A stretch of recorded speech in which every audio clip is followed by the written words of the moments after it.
So I know that this documentary is about the trouble with bike apparel, but in actuality, we have a problem with all apparel.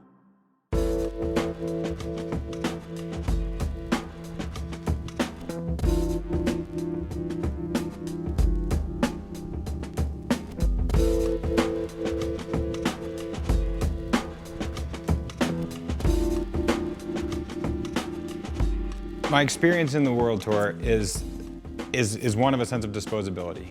I mean, when there is speed or races or time or a result that could be compromised as a result of used equipment, slightly damaged equipment, whatever it is, this stuff is tossed. If you come back to that old edict of, reduce, reuse, recycle, if you're kind of just more careful about the performance items that you buy, then, I guess the way to be the most sustainable is to just consume less stuff, right? I think it's really hard to emphasize enough to a lot of people the cost of what it takes to get the product into their hands.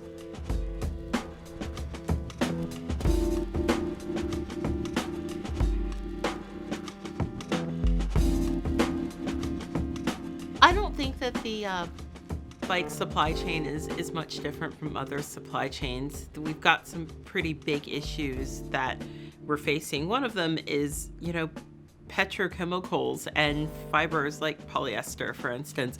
Great for workout stuff. We have fabrics that shed microfibers in the laundry, ends up in our oceans, ends up in our drinking water, ends up in our fish, ends up in our food supply chain.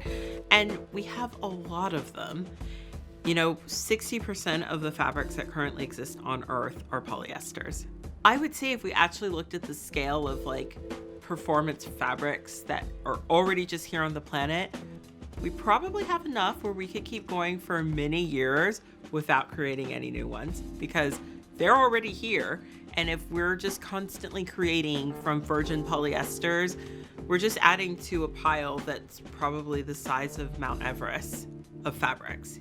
When in actuality, we really need to be using the stuff that we already have. And that's one of the big issues. Everybody wants new, instead of looking at how we can integrate what's already here on our planet.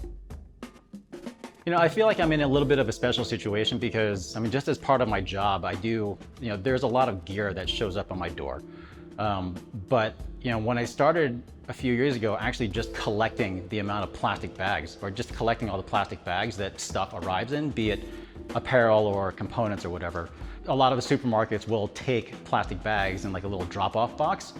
And when I started collecting everything to drop off on those boxes, I was pretty amazed by how much plastic I was collecting. Just in a month, I'd basically fill a garbage bag. The more I thought about it, the more kind of disgusted I was at the whole practice of doing that. And I think people don't really think about it a lot because, maybe, someone buys a couple of cycling kits a year, maybe a handful of plastic bags. And for casual apparel, if you happen to go into a store, that stuff is just hanging on the rack. But my understanding is a lot of that stuff also originally came in a plastic bag as well, but you just don't see it. The sheer quantity of equipment that I've used over my career is, it could probably fill this room, fill this house. And the CO2 emissions, you're flying from event to event, fly to a training camp, drive all over the place. There is the thought that cycling is inherently inspired by nature. That was a little nugget that I kept with me as I was racing. I hope I'm inspiring people to go ride their bike. I hope I'm inspiring people to get outside and perhaps use their bike to get from point A to point B and use the bike as a tool, knowing all the while how environmentally detrimental it was, the things I was doing, the number of water bottles that I'd throw. I always kept my trash and put it in my pocket, but there is a parade of trash that is following a bike race, and that hurts, that stinks, that's not something I'm proud of. So it is phenomenal for me to be working with companies like Veloccio that do care about those things and do make a difference and make impactful, meaningful change to their company in order to look down the road. Don't just look at tomorrow. Look at what's going to happen next year and a decade from now. That's the big change. There's a huge sense of disposability to it. It is meant to be used for a set period of time and then thrown away. It's a commodity for a short period of time, and then it's tossed. And certainly there's something to be said about World Tour racing, and you're racing in northern Belgium and France in some pretty gnarly conditions. But that doesn't mean that the clothes should deteriorate at the rate they do. That's a hard thing. I think any cyclist still likes that sense of newness. You like putting on a pair of bibs for the first time. There's nothing, more fun and crisp than a pair of socks. But at what cost? If it's all meant to be disposable. In the past, there's been this dichotomy of performance and sustainability, and I don't really know where that's originated from. I would say that today, in 2020, 2021, that line is really blurred. There are certain situations where you end up having to, like in my shoes as development and doing the design, making decisions between performance and sustainability on very, very specific items. But for the vast majority of our collection and the vast majority of products that are available to us and different materials and so forth, there are often two of the same identical fabric. One's recycled, one's not. Oftentimes, there's no difference. And we, in many of our products, many of our jerseys, for example, we went from, a virgin sourced fabric to a recycled fabric, and it made no difference in terms of the product. Like, you could put them side by side and they would be the same. They last the same. The main difference, and a difference that we've effectively absorbed, is the cost of the fabric. They're often 20 to 30% more expensive when they're recycled. And I think that that's been, for the most part, why we've seen a slower transition from virgin materials to recycled materials in this type of environment, in this sort of performance category. And you hear a lot of, we're thinking about doing this, or we're working on it, or we're researching it, or whatever. I find that to be just kind of a cop-out, frankly.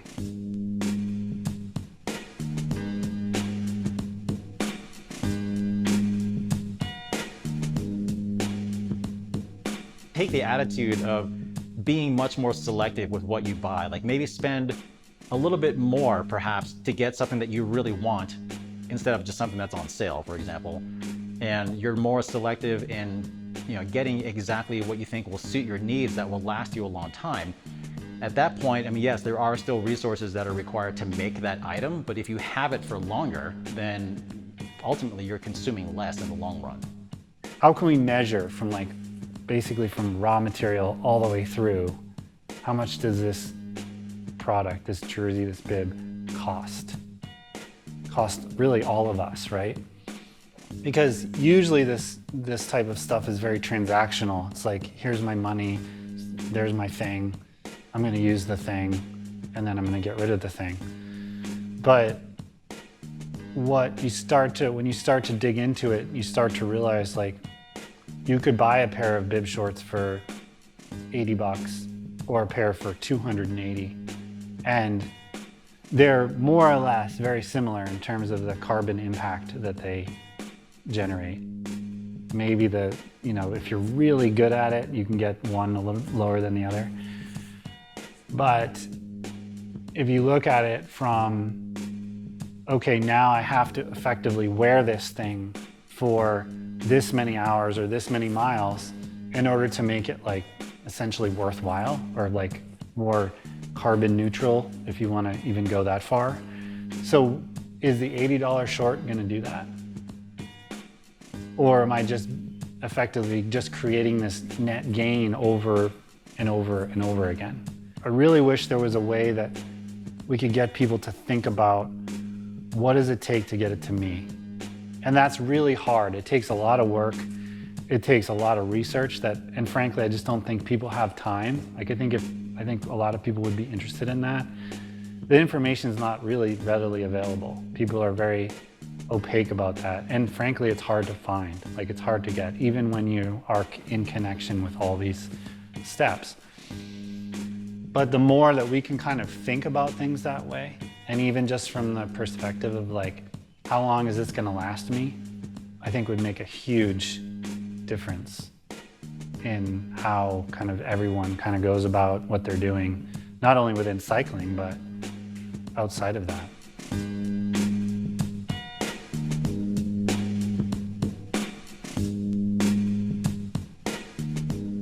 One of the things that has really kind of driven me personally is how do we influence people to make those decisions, not only within their cycling apparel, but once they start to realize that, oh, that actually is a thing with these bib shorts.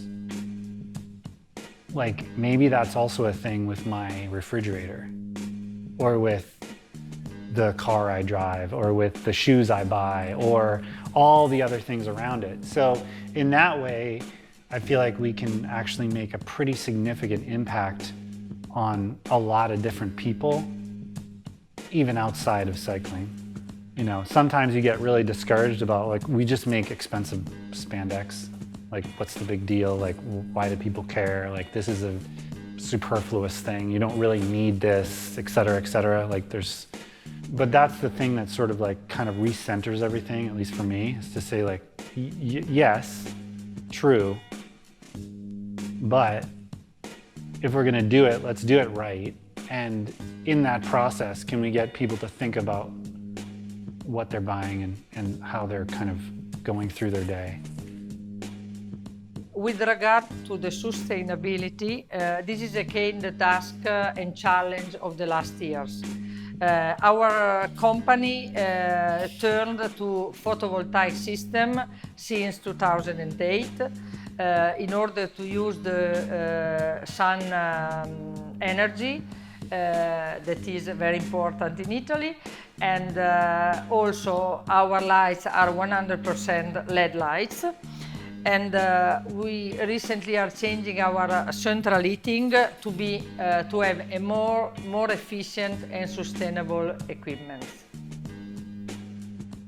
Also, all the new machinery are evaluated not only for their production performances, but also in terms of energy saving and waste reduction. For sure, we have seen in the last year a growing demand towards a more sustainable product, also for the textile garment that we produce. We have seen a lot of research also from the supplier of fabrics and trim to go more sustainable or recyclable threads in order to reduce also the impact on the finished garment on the green issues. This is going more on the recycling side of the product, but also in a very big and strong research on the biomaterials and trims to be used also in the textile. We have a real issue with grasping the scale of the problem, and I think because of that, we're not addressing it fast enough, or we're kind of pushing it to the far corners of the mind, when in actuality, we need to be really looking at these numbers and looking at what's already on this planet and doing the most that we can with it, and then also seeing what can we do after it's done, you know, because putting it in a landfill or putting it in someone else's backyard isn't actually the solution anymore. When we started, there were a handful of fabrics available that were recycled, or that were even kind of in the same realm of the type of product that we were trying to produce. And now I would say there's probably more recycled fabrics than there are non-recycled fabrics. Every meeting that I go into with a mill or with a fabric supplier, that's typically the start of the conversation, is here's what we're doing from a sustainability standpoint. And it goes deeper than just like what's in the actual material, but it's in how they're producing it. So whether it's renewable energy, or whether it's EVs, or whether it's whatever, they're trying to look at this more holistically, much to the way that we are. I think that we can find the solution to some of these problems within our lifetime, because another thing I know is that the average consumer in the global north buys 60% more clothing than we bought 20 years ago. So this idea of really hyper consumption and rapid consumption has really changed massively and within my lifetime. And I have a real sense of hope that with enough awareness, we can all start to really unpick these systems and get a better idea for how we can all move forward together.